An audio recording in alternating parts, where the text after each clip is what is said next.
Oh my God, it's Friday already? Let's talk about how to make more money from people who are already paying you.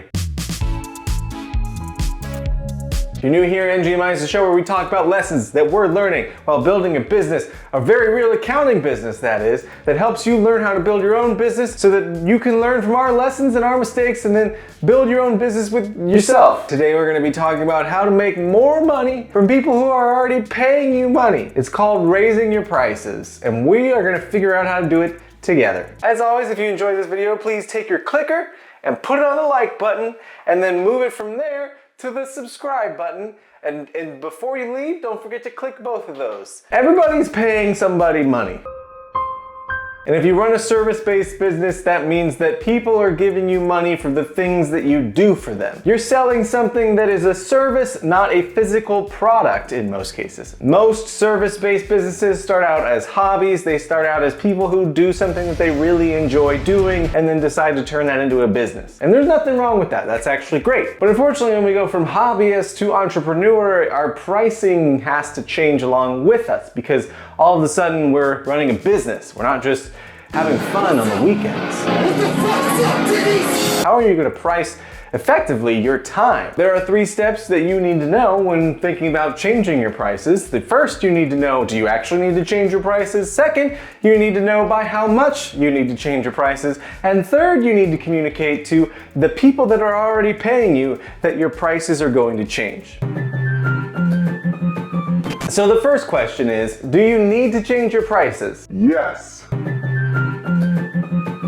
So we know that we need to change our prices, but the next question then is, how much do we need to change your prices by? How do you get to that number? It's useful to know how much it costs to actually run your business. Because every month your business is paying for things like software, things like your lunch, things like, camera equipment, whatever it is that you buy. I don't want to see it. Just, know that it's there. You need to know if the clients that you have right now paying you money are enough to actually handle all of your current expenses. Now, if you're just starting your business, you might not have all of this information, and you also might not have the amount of money that you need to make from the business in order to sustain your lifestyle. So if you're a new business, you need to total up how much money you think you're going to spend, and then also how much money you actually need to draw from the business in order to make a living. And then it's a simple process of just identifying how much money you're making off of your current customers and how many customers you see every single month. See, one of the most important and useful metrics in actually running a business is understanding our average revenue per customer. In order to calculate our average revenue per customer, we take the average number of sales that we see in a given month and we divide it by the number of customers that came in the door or that our business saw in general. So let's say that my business made $10,000 last month and I saw 20 customers. That means that I'm making an average of about $500 a customer. Let's just check. 10,000 divided by 20? Yeah, 500.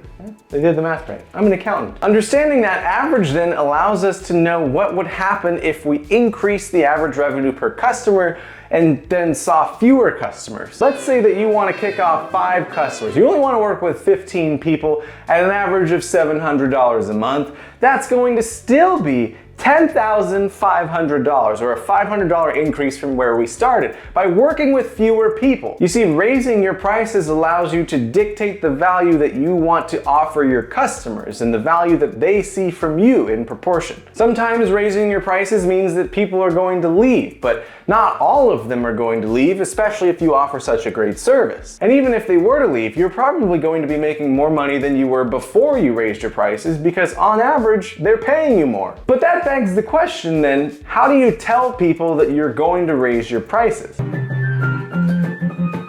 Anytime that you decide that your service that you're selling for your time is going to cost more money, you might make some people mad. I think that the best approach of how you're going to communicate that you're going to raise your prices is to be grateful, clear, and concise. In order to preempt that, and in order to not sever the relationship, what you can start out by doing is saying that you're extremely grateful for their business so far. You can tell your customers that you've had an incredible time serving them, that you love working with them, and that this has been an incredible season of growth for your business, all thanks to them. And building a business with the help of your customers who are paying you and are loyal to your business or brand is a big deal. It's important, and they should be thanked properly. properly. Gratefulness to most people is disarming. It allows them to feel appreciated for taking part in something big. Totally unrelated meme break. So we've had a lot of requests for us to play songs, so here goes nothing.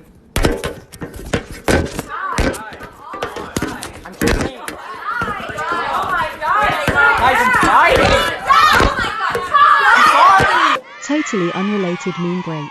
But not everything is meant to last forever, and that's okay. It's important to be honest about where your business is headed, the new direction that you're taking, and how you've decided to level up your service or provide more value to your customers. You want to spell it out for them so that they cannot miss it. Do not be indirect when talking about your money. You need to tell people exactly what to expect in the next month once they're billed, or the next time that they want to work with you, that your pricing has changed and is going to increase. But anytime that you want to raise your prices, you need to be very concise. You don't want to draw out this conversation for a long time. Besides, people don't generally read the full email or the full announcement or watch the full video that you're sending them. They're gonna scan through and pick out the pieces that they see immediately. That's why you need to be concise with the words that you're using. Don't talk in long-winded sentences, don't write out huge paragraphs, don't make this a bigger deal than it needs to be.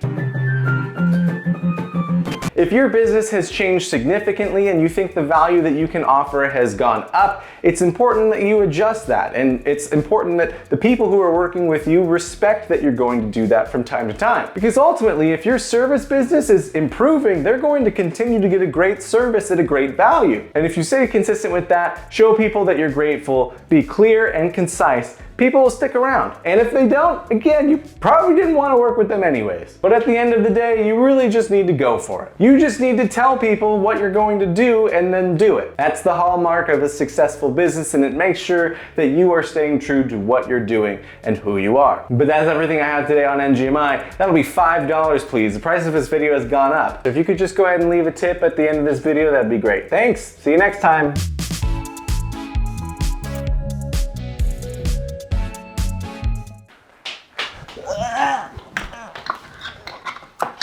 Oh my God, it is a mouse. What are you doing here? You might make some people mad.